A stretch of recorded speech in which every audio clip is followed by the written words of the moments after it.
पिछली वीडियो में कॉनकेव के नहीं कॉन्वेक्स लेंस के बताए थे मैंने आपको 6 केसेस। अब कॉन्वेक्स लेंस के बता रहा हूँ 6 केसेस, कॉनकेव लेंस के बता रहा हूँ, लिखा हुआ भी है देखिए। 2 केसेस वही हैं, बिल्कुल सेम मिरर वाले। पहला ऑब्जेक्ट इनफाइनाइट पे होगा, फोकस पे बनेगी। इनफाइनाइट और फोकस के बीच में कहीं भी रख दीजिए आप तो इमेज कहाँ बनेगी, देखिए डायग्राम। इनफाइनाइट पे आगे तो मिलने की नहीं क्योंकि डाइवर्ज कर दिया उसने, तो पीछे फोकस पे आके मिलेगी। अब देखिए सामने बनी तो सही कहा आपने, वर्चुअल और इरेक्ट कहलाएगी। क्यों कहलाएगी? क्योंकि यहाँ नहीं बनी। अगर यहाँ बनती तो यहाँ नहीं बनी, यहाँ बनती तो रियल एंड इन्वर्टेड। देखिए लाइट आई, लाइट आने के बाद रिफ्लेक्ट करके आगे निकल गई। क्यों? क्योंकि ये कॉनकेव लेंस है, ये लेंस फैलाता है लाइनों को, डाइवर्ज मतलब मिलाता नहीं है।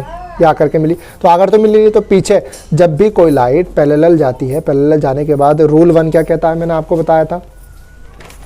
रूल 1 क्या कहता है अगर आपको याद हो तो, ये देखिए ये 4 रूल दिखाए थे मैंने। पैरेलल आई तो फोकस से होके गुजरेगी, फोकस से अगर लाइट पहली आई तो पैरेलल होके गुजरेगी, पोल से आई तो उतना ही बनाएगी, और दूसरा सेंटर ऑफ कर्वेचर से तो वही बनाएगी।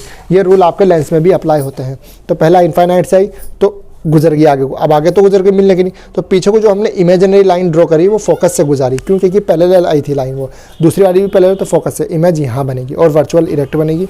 दूसरा वाला केस क्या है आपकी, यहाँ से गई, जाने के बाद डाइवर्ज करा उसने, डाइवर्ज करने के बाद आपका जो दूसरी गई, देखिए मैंने बोला था लेंस के केस में आपको घबराने की जरूरत नहीं है। दूसरी वाली लाइन कहाँ से बनाएंगे आप, डायरेक्ट बीच में से पोल से निकाल दीजिए। देखिए पोल से निकली, ये गई पोल से, ऐसी गई, ऐसी रिफ्लेक्ट हो गई। तो देखिए पहली वाली लाइन का तो वर्चुअल पार्ट यानी कि इमेजिनरी, और दूसरा वाले का रियल पार्ट, तो इमेज आपकी बनी यहाँ पर फोकस और ऑप्टिकल के बीच में।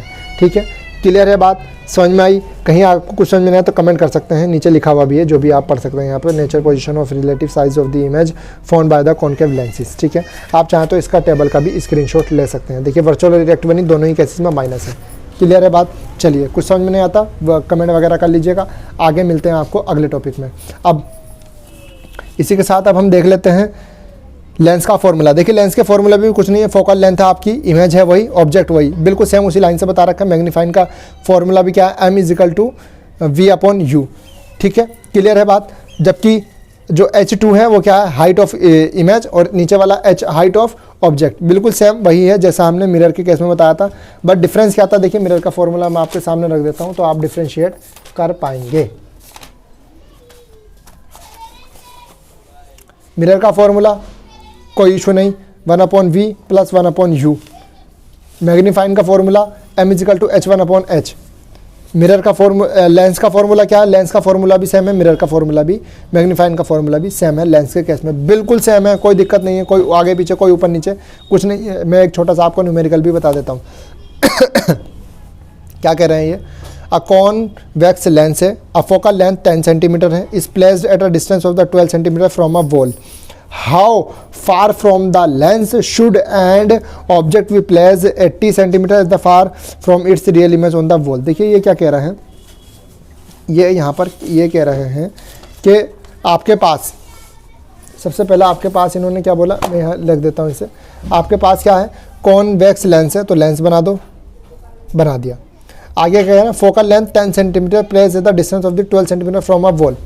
फोकल लेंथ, ये जो इसकी दूरी है, ऑब्जेक्ट कितनी दूर रखा है, 12 सेंटीमीटर दूर रखा हुआ है। देखिए यहाँ पर दे भी रखा है, 12 नहीं 10, फोकल लेंथ बोलते हैं उसको, 10 सेंटीमीटर, यानी कि यहाँ रखा हुआ है आपका ऑब्जेक्ट 10 सेंटीमीटर। इमेज कहाँ बन रही है, distance from the 12 centimetre from a wall, इस दीवार, यानी कि जो दीवार होगी कहीं यहाँ पर, इस दीवार से कितनी दूरी पर बननी है, 12 सेंटीमीटर की दूरी पर बननी है इमेज। ठीक है, निकालने के लिए क्या बोला है इन्होंने, आगे यहाँ पर देखिए क्या बोला है, how far from the lens should and object be placed at 80 centimetre as the from the its real image on the wall. इन्होंने बोला है जो रियल इमेज है वो कितनी दूरी पर है, और यहाँ पर और क्या बोला है इन्होंने कि कितनी दूरी पर रियल इमेज वो बन रही है। तो देखिए सबसे पहले मैंने क्या करा, 1/v/u और ये लगाया। ठीक है, फॉर्मूला मैंने लगा लिया। फॉर्मूला जब मैंने लगाया तो फॉर्मूले के अंदर सिर्फ डिफरेंस इतना है कि मिरर के केस में, किसके केस में भाई, मिरर के केस में बीच में प्लस आता है, लेंस के केस में फॉर्मूले में माइनस आता है। ठीक है, ये दे रखा है यहाँ पर ऊपर माइनस। तो मैंने क्या करा, जो चीज़ मुझे नहीं दे रखी वो मैंने साइड कर ली 1/u, और जो चीज़ दे रखी है वो सब एक तरफ लेगा। 1/f भी दे रखा था 10, 1/v कितना दे रखा था 12। ठीक है, दोनों को जब मैंने सोल्व करा, सोल्व करने के बाद कितना आया -60। अब इसके नीचे कुछ नहीं करा, आप यहाँ रखोगे 1, इसको इससे करोगे, इसको इससे करोगे तो u कितना निकल जाएगा -60। अब आपका u कितना निकला -60, तो अब आप अंदाजा लगा सकते हैं इमेज कैसी बनी, वर्चुअल और इरेक्ट बनी, क्योंकि लेंस का केस था प्लस माइनस में बनी। देखिए वर्चुअल इरेक्ट माइनस में होती है। ठीक है, क्लियर है बात। चलिए मिलता हूँ आपको इसी के साथ आगे।